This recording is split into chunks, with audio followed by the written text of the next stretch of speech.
So in this video we are learning elements.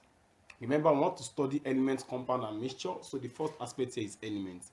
An element is a substance that cannot be broken into simpler form by any chemical process. That's how we define what elements. Okay, that is, there's no chemical process here. There's no, in a chemical reaction, there's no way your elements can be broken down or be split into simpler form. That is it. Now take a look. We are familiar with different type of elements. I believe you that you are watching this video, at least you already know first 20 elements. Now pause the video and state the first 20 elements. Exactly, you are correct. So that is it. Now, we have elements, and there are several ways whereby we represent elements. Now all these ways are called the chemical symbols of the elements. You see this man called John Berzelius suggested the use of letters of English alphabet as chemical symbols of elements, where no two elements can have the same chemical symbol. Are we together? Now, pay attention. If the symbol of an element is just a single letter, it has to be a capital letter. For example, we know hydrogen, we know carbon, and we know oxygen. The symbol of hydrogen is just a single letter H, and that H must be a capital letter. This is how to write the symbol. But if you write the symbol this way, this is very wrong. The symbol for carbon is capital letter C. If you write small letter c, that's wrong. The symbol of oxygen is with capital letter O. If you write small letter o, that is wrong. So if it's a single letter, just capital letter. Next, if your element has a symbol that is double letter, the first letter have to be uppercase, capital letter, while the second one have to be in small letter. For example, we all know helium. Right there. We all know helium. We all know calcium. We all know neon. Now let's look at this.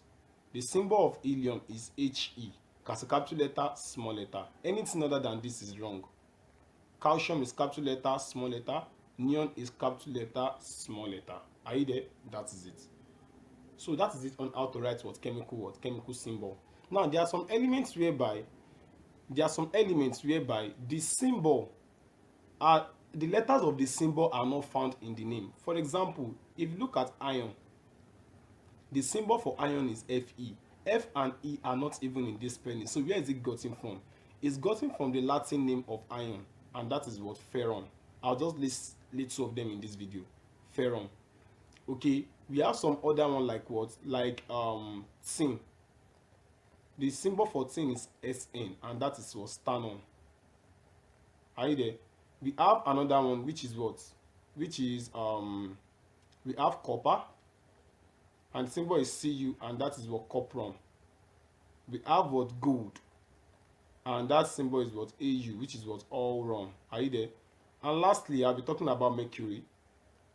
Mercury, the symbol is what? Hg, and that is what? Hydrogen, and that is what the one for mercury. And take note that what? Mercury, it is a liquid metal. Mercury is a what? Is a liquid metal. That is, it is a metal that is liquid at room temperature. Beyond that, what? All metals should be solid, right? But mercury is that metal that is liquid at room temperature. So these are what we want to learn about elements in this video. So thanks for watching.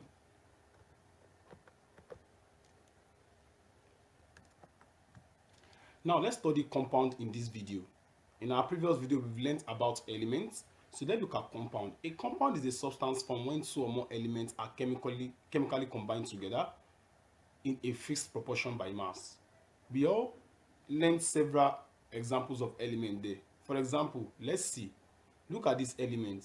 This element is sodium. This element here is chlorine.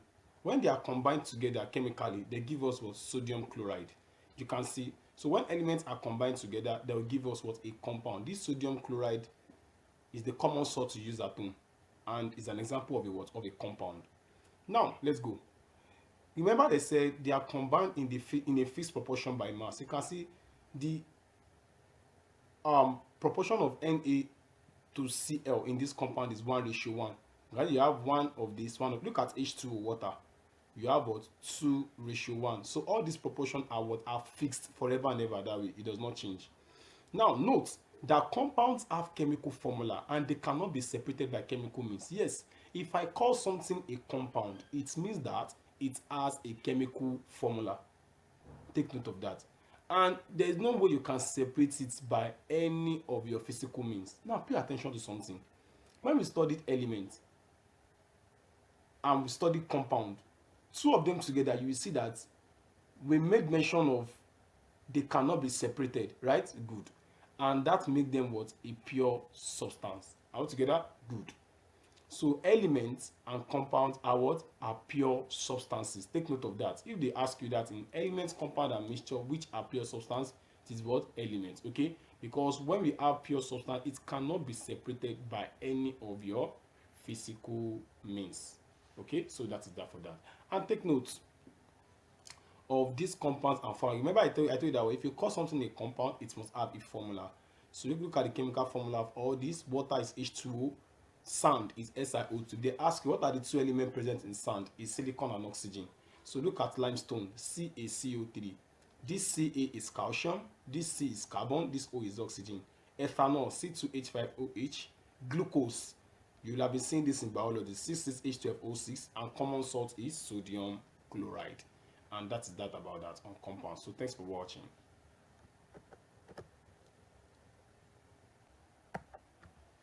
Now let's study mixtures in this video. Mixture contains two or more constituents which can be separated by physical methods. Yeah, mixtures can be separated by what? By separation techniques like filtration, evaporation, sublimation, and so on like that. So they are mixtures. So whenever you hear that what two substances are, let me say some substances are mixed together to form mixture, take note that that mixture that you hear should remind you that what you can always separate it by what physical methods, but element and compound is a no-go area.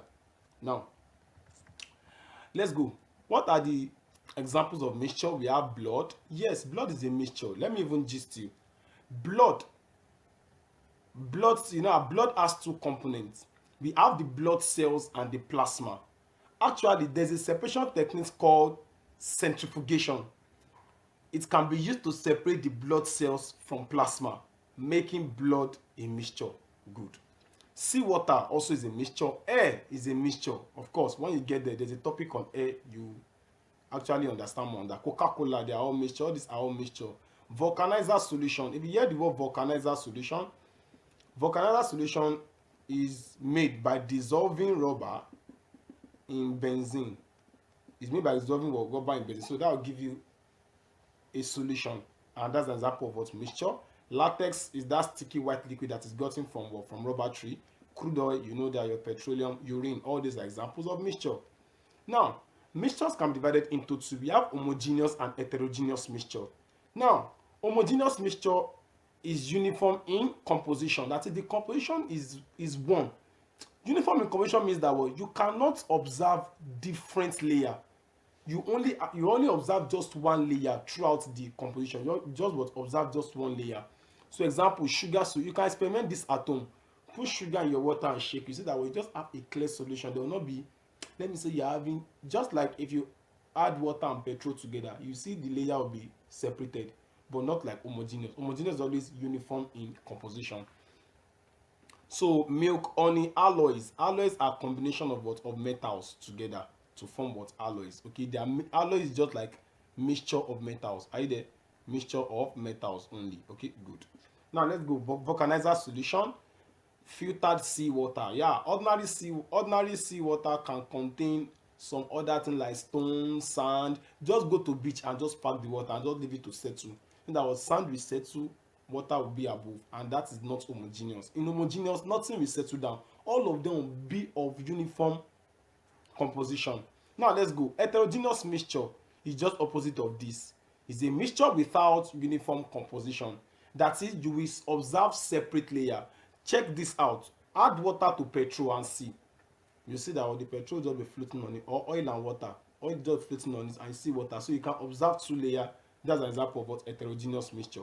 So all these are examples of heterogeneous. You can see muddy water. we contain mud with water, and that is what heterogeneous mixture. So that is that about that.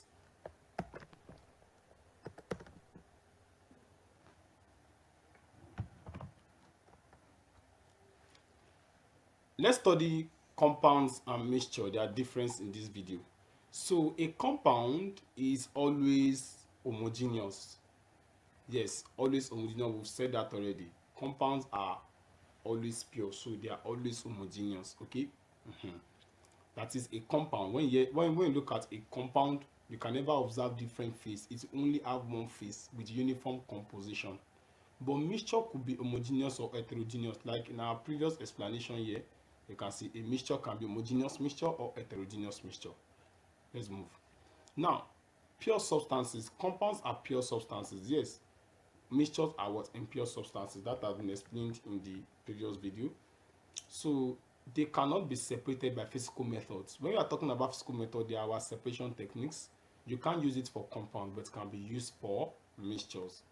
And tell you that what compounds are entirely different from its constituent elements. Yes, let me explain that. Look at the sodium chloride we are using for cooking, our salt, the one used for cooking. You see, ordinary sodium is a dangerous metal when it comes in contact with water. Chlorine is a poisonous gas. So check, dangerous metal, poisonous gas come together and give us what is edible, and we can use sodium chloride to cook. You can see that what the property of sodium chloride is totally different from the property of sodium and chlorine.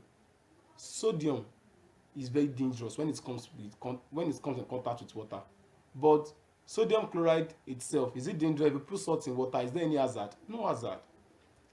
Chlorine is a poisonous gas. If you inhale sodium chloride, anything, nothing.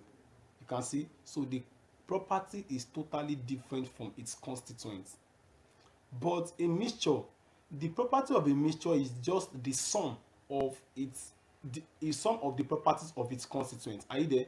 Yeah, that's it. So for example, if you have a mixture of, let me say you added coke and salt and another thing, you really like, you kind of observe the taste of those of them. Okay, so mixture is that what the property of a mixture is just that of its constituent element. Let me give you an example. Look at this alloy. This alloy is called what? It's called this alloy I want to talk about is called duralumin. Duralumin is used to make body of aircraft. If you observe the metal in duralumin, magnesium is there, manganese is there, copper is there, and aluminum is there. Are you there? So the property of duralumin is just the sum of all the properties of those metals that are inside it. For example, aluminum do not rust and is very light. Also, duralumin do not rust is also very light, so it has picked property of what? Of aluminum. Also pick property of others like that. So that's how we have property of duralumin. So that is it. So compound is different totally, but mixture is the combination of its constituent. Thanks for watching.